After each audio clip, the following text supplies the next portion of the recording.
এক ধনী পরিবার তাদের পূর্বপুরুষদের তৈরি কিছু অস্বাভাবিক এবং অদ্ভুত রিচুয়াল মেনে চলে, যার সাথে জড়িত জীবন ও মৃত্যু। অসহ্য যন্ত্রণা ও অমানবিক পরিস্থিতির সম্মুখীন হয়েও কিভাবে বেঁচে ফিরে আসে একটি মেয়ে। নমস্কার দর্শক বন্ধুরা, নতুন আরও একটি গল্পে সকলকে স্বাগত জানাই। আজকে তোমাদেরকে এক্সপ্লেন করব 2019-এ মুক্তি পাওয়া একটি horror thriller ready or not. এই সিনেমাটির IMDb রেটিং 6.9 আউট অফ 10। তো চলো বেশি দেরি না করে শুরু করি আজকের গল্প।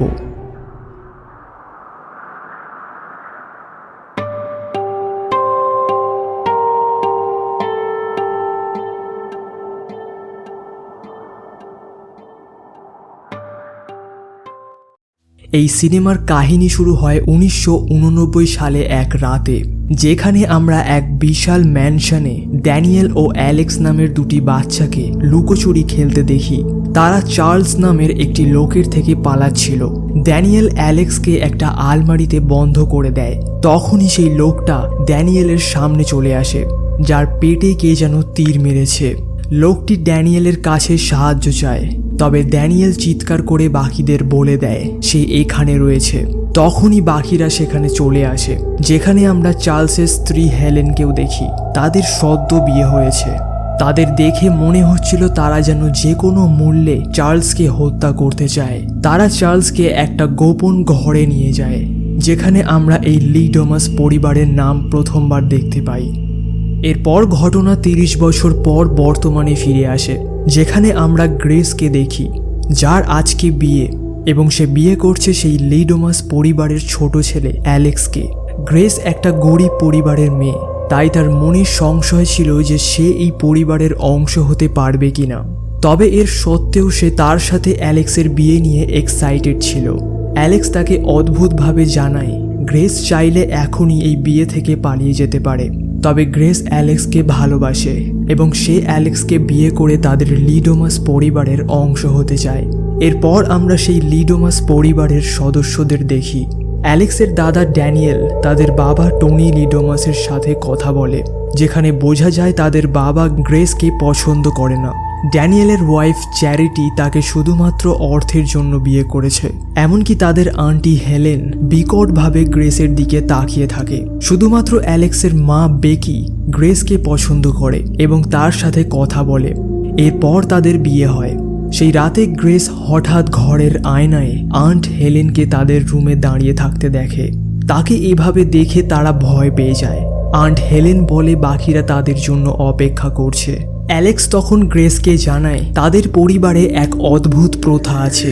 যখনই নতুন কেউ এই পরিবারের অংশ হয়, তাকে একটা গেম খেলতে হয়, যে গেমটা শুরু হয় মধ্যরাতে, এবং সেই গেমটা খেলার পরই কেউ এই পরিবারের একজন প্রকৃত সদস্য হওয়ার যোগ্য হয়। গ্রেসের কাছে বিষয়টা অদ্ভুত লাগলেও সে এই নিয়মটার মধ্যেও একটা এক্সাইটমেন্ট খুঁজে পেয়েছিল। অ্যালেক্সকে তার বাবা বলে, তুমি কি সমস্ত বিষয়টা জানিয়েছো? অ্যালেক্স বলে না, সে সমস্ত কথা গ্রেসকে জানায়নি। তখন টনি অ্যালেক্সকে বলে, গ্রেস যদি ওই কার্ডটা পিক করে, তাহলে কি তুমি যা করণীয় তা করতে পারবে? অ্যালেক্স কোনো উত্তর না দিয়ে সেখান থেকে চলে যায়। তাদের পুরো পরিবার মিউজিক রুমে একত্র হয়। সেখানেই অ্যালেক্সের দিদি এমিলি ও জামাইবাবু ফিটচ তাদের 2 সন্তানকে নিয়ে উপস্থিত হয়। সবাইকে জানানো হয় ঘড়িতে 11:55 বাজে এবং 12টা থেকে তাদের সেই খেলাটি শুরু করতে হবে। টনি গ্রেস ও বাকি সবাইকে সেই স্পেশাল গেম রুমে নিয়ে যায়। সমস্ত ঘরটা লি ডোমাস পরিবারের পূর্বপুরুষদের সামগ্রী ও ছবিতে পরিপূর্ণ। টনি গ্রেসকে জানায় সেও এই লি ডোমাস পরিবারের ঐতিহ্যের একটা অংশ হতে চলেছে। সে আরও বলে যে তাদের পূর্বপুরুষেরা মিস্টার লিবেল বলে একজনের সাথে সাক্ষাৎ করে এবং সে তাদের একটা ছোট কাঠের বক্স দেয়। তাদের পরিবার বিশ্বাস করে মিস্টার লিবেল তাদের পরিবারের উপর সবসময় নজর রেখে চলেছেন, তাই তার নিয়ম মেনে পরিবারের নতুন সদস্যকে এই গেমটা খেলতেই হবে। সেই কাঠের বক্সে একটা সাদা কার্ড ঢুকিয়ে দেওয়া হবে এবং মিস্টার লিবেল নাকি বলে দেবে তাদের কোন গেমটা খেলতে হবে। গ্রেস সেই বক্স থেকে কার্ডটা বার করে, যাতে লেখা হাইড অ্যান্ড সিক, অর্থাৎ লুকোচুরি। অ্যালেক্স সহ তাদের বাকি পরিবার সেটা দেখে যেন আতঙ্কিত হয়ে পড়ে। টনি জানায় যার নিয়ম আমাদের তাই পালন করতে হবে। গ্রেসকে লুকোতে হবে এবং বাকিরা তাকে খুঁজবে। গ্রেস আরও এক্সাইটেড হয়ে পড়ে। সে জানতো না তার সামনে কি অপেক্ষা করছে। অ্যালেক্স বারবার তাকে ঘরে আসতে বলে। সে গ্রেসকে কিছু বলতে চায়, তবে গ্রেস তার কথা শোনে না। গ্রেস গিয়ে একটা ডাম ওয়েটারের ভিতর লুকিয়ে পড়ে।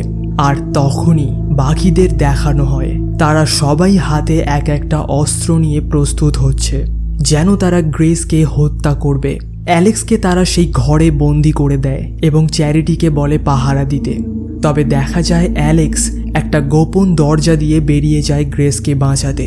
ফিটজ বেকিকে জিজ্ঞাসা করে এই গেমটা শেষ হতে কত সময় লাগবে।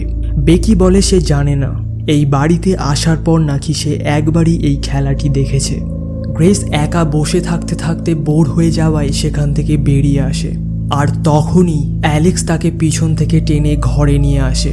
তারা বিছানার পাশে লুকিয়ে পড়ে। সেখানে তাদের বাড়ির এক সার্ভেন্টকে অ্যালেক্সের বোন এমিলি গ্রেস ভেবে গুলি করে মেরে ফেলে, যেটা দেখে গ্রেস প্রচণ্ড ভয় পেয়ে যায়। বাকিরা সেখানে এসে অবাক হয়ে যায় এবং নিজেদের মধ্যে আলোচনা করতে থাকে আমাদেরকে ব্রাইটকে মারতে হবে। গ্রেস তখন বুঝতে পারে এই গেমটা শুধু একটা লোকানোর খেলা না। তারা চলে গেলে অ্যালেক্স গ্রেসকে জানায় তুমি সব থেকে বাজে খেলাটা বেছে নিয়েছো। এটা শুধু একটা গেম না। আমাদের পরিবার বিশ্বাস করে তারা যদি সূর্য ওঠার আগে তোমাকে না মারতে পারে তাহলে তারা নিজেরা মারা যাবে। অ্যালেক্স বলে এই কথাগুলো আগে জানালে গ্রেস হয়তো তাকে ছেড়ে চলে যেত। সে তাকে কখনোই হারাতে চায়নি, তাই সে গ্রেসকে তাদের পরিবারের এই প্রথার কথা আগে জানায়নি। অ্যালেক্স এখন যে কোনো মূল্যে গ্রেসকে বাঁচাতে চায়। সে গ্রেসকে কিচেনে যেতে বলে এবং সে নিজে কন্ট্রোল রুমে যায় বাড়ির সমস্ত দরজাগুলোকে আনলক করার জন্য। তবে গ্রেস সেখান থেকে বের হতে গিয়ে টনি, হেলেন ও ড্যানিয়েলের সামনে চলে আসে। এমিলি তাকে গুলি করে, তবে তা গ্রেসের গায়ে লাগে না এবং সে পালিয়ে যায়। তবে হঠাৎ ড্যানিয়েল সেখানে চলে আসে, কিন্তু অদ্ভুত বিষয় ড্যানিয়েল গ্রেসকে কিছুই করে না এবং তাকে পালানোর সুযোগ করে দেয়। এর ফলে বোঝা যায় ড্যানিয়েল তার পরিবারের অন্যান্য সদস্যদের থেকে একটু হলেও আলাদা। গ্রেস সেখান থেকে পালিয়ে সেই গোপন গেম রুমে প্রবেশ করে এবং সেখানে থাকা একটা রাইফেল নিয়ে নেয়, কিন্তু সে কিচেনে আটকে পড়ে, যেখানে বাড়ির কাজের লোক স্টিভেন্স গ্রেসকে দেখে ফেলে আর সেই রাইফেলটিও ডুপ্লিকেট। গ্রেস বাঁচার জন্য গরম জল স্টিভেন্সের মুখে ছুঁড়ে পালিয়ে যায়। অন্যদিকে অ্যালেক্স বাড়ির সমস্ত দরজা আনলক করতে না পারায় সমস্ত সিস্টেমটাকেই ভাঙতে থাকে। তখনই তার বাবা ও ড্যানিয়েল সেখানে চলে আসে। অ্যালেক্স তাদের আটকানোর চেষ্টা করলেও তার বাবা তার মাথায় আঘাত করে তাকে অজ্ঞান করে দেয়। তারা অ্যালেক্সকে তার ঘরে নিয়ে গিয়ে হাত বেঁধে দেয়। স্টিভেন্স এসে জানায় সিকিউরিটি সিস্টেম নষ্ট হয়ে যাওয়ায় সমস্ত জানলা দরজা আনলক হয়ে গেছে। হেলেন তখন বলে অ্যালেক্স তার পথ ভুল করছে, সে নিজের আসল সত্যটাকে সামনে আসতে দিচ্ছে না। সে আরও বলে 30 বছর আগে সেই রাতে সে নিজেও চাইছিল না তার স্বামী মরে যাক, তার সত্ত্বেও সে নিজেই তার স্বামীকে হত্যা করেছিল। অ্যালেক্সও সেরকমই ভয় পাচ্ছে, তবে সে তার সজ্ঞানে আসলে অবশ্যই আমাদের সাহায্য করবে। আর এই সমস্ত কথাগুলো জানলার বাইরে দাঁড়িয়ে শুনছিল গ্রেস। সে জানতে পারে অ্যালেক্স তার পরিবারের একমাত্র সদস্য যে মিস্টার লিবেলকে স্বচক্ষে দেখতে পেয়েছিল।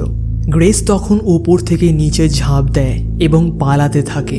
সে একটা আস্তাবলে ঢুকে পড়ে। সে দেখে এমিলির ছেলে জর্জি সেখানে চলে আসে।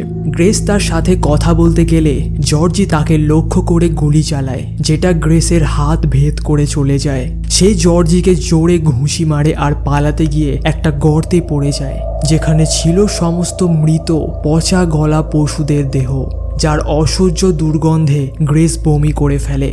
আর ঠিক পাশেই গ্রেস 30 বছর আগে মরা চার্লসের মৃতদেহকেও দেখে। সে ভয়ে সেখানে থাকা সিঁড়িটা দিয়ে সেই আহত হাত নিয়ে উপরে ওঠার চেষ্টা করে, তবে সেই সিঁড়িটা হঠাৎ ভেঙে যায় এবং গ্রেস সেখানে ঝুলে পড়ে।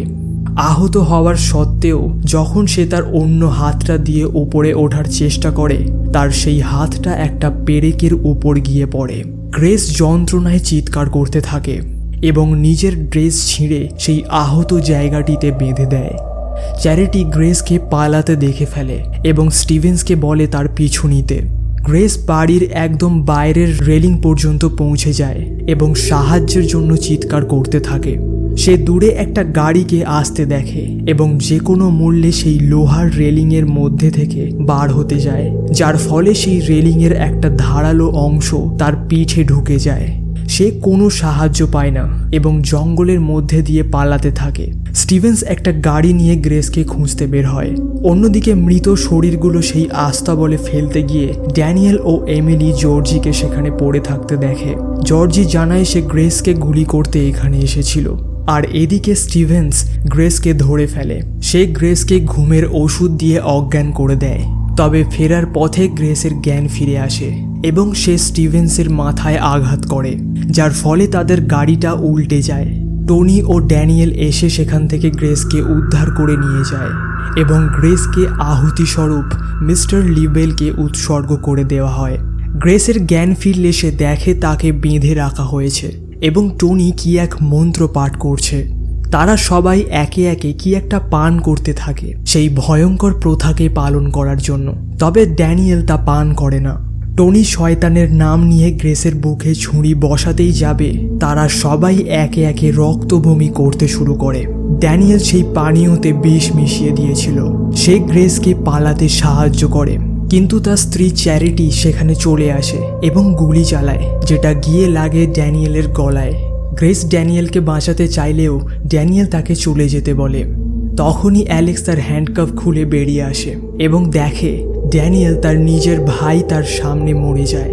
বেকি গ্রেসকে আটকাতে আসলে গ্রেস সেই কাঠের বক্সটা দিয়ে বেকির মুখটা থেঁতো করে দেয়। অ্যালেক্স সেখানে চলে আসে। সে ভাবে ড্যানিয়েলকেও হয়তো গ্রেস মেরে ফেলেছে, আর এখন তার মাকেও। অ্যালেক্স গ্রেসকে চেপে ধরে এবং বাকিদেরকে চেঁচিয়ে বলে গ্রেস এখানে রয়েছে। বেকিকে মৃত অবস্থায় দেখে সবাই হতবম্ব হয়ে যায়। এদিকে সারা বাড়িতে আগুন লেগে যায় আর সূর্য ওঠার সময় হয়ে আসে। তারা গ্রেসকে সবাই মিলে ধরে রাখে আর অ্যালেক্স সেই ছুরিটা ধরে শয়তানের নাম নিয়ে গ্রেসকে মারতে যায়। তবে গ্রেস সরে গেলে ছুরিটা তার কাঁধে ঢুকে যায়। হেলেন জানলার পর্দা সরিয়ে দেখে সূর্য উঠে গেছে, তবে তাদের কিছুই হয়নি। তবে কি তাদের সেই প্রথা সমস্তটাই মিথ্যে? হেলেন এর সত্ত্বেও গ্রেসকে যে কোনো মূল্যে মারতে চায় এবং তাকে সেই কুড়ুল দিয়ে মারতে গেলে হঠাৎ সে ফেটে যায়। এরপর পরিবারের সবাই এক এক করে ফাটতে থাকে এবং একদম শেষে অ্যালেক্স গ্রেসের কাছে ক্ষমা চায়, কিন্তু গ্রেসের সামনে সেও ফেটে যায় এবং তার রক্ত গিয়ে পড়ে গ্রেসের উপর। গ্রেস সেখানে থাকা চেয়ারে মিস্টার লিবেলের স্পিরিটকে দেখতে পায়। নিজের জীবনের সবথেকে যন্ত্রণাদায়ক এক অধ্যায় শেষ করে গ্রেস যেন একদম ভেঙে পড়ে। সে বাড়ির সামনে বসে একটা সিগারেট ধরায়। আর এখানেই শেষ হয় এই সিনেমাটি। তো এই ছিল রেডি অর নট সিনেমার সম্পূর্ণ গল্প। রেডি অর নট সিনেমার গল্প এমনই এক বিকৃত মস্তিষ্ক সম্পন্ন এক পরিবারের কাহিনীকে আমাদের সামনে তুলে ধরেছে। আশা করি গল্পটি তোমাদের ভালো লেগেছে। গল্পটি কেমন লাগলো কমেন্ট করে জানাতে পারো, এবং এরকম গল্প যদি আরও শুনতে চাও তাহলে আমাদের চ্যানেলটি সাবস্ক্রাইব করে বেল আইকনটা অন করে রাখো। আষাঢ়ে গল্পের সমস্ত পডকাস্টগুলো তোমরা স্পটিফাইতেও শুনতে পাবে, লিংক ডেসক্রিপশনে দেওয়া আছে। দেখা হচ্ছে খুব তাড়াতাড়ি আরও একটি রোমাঞ্চকর গল্পের সাথে।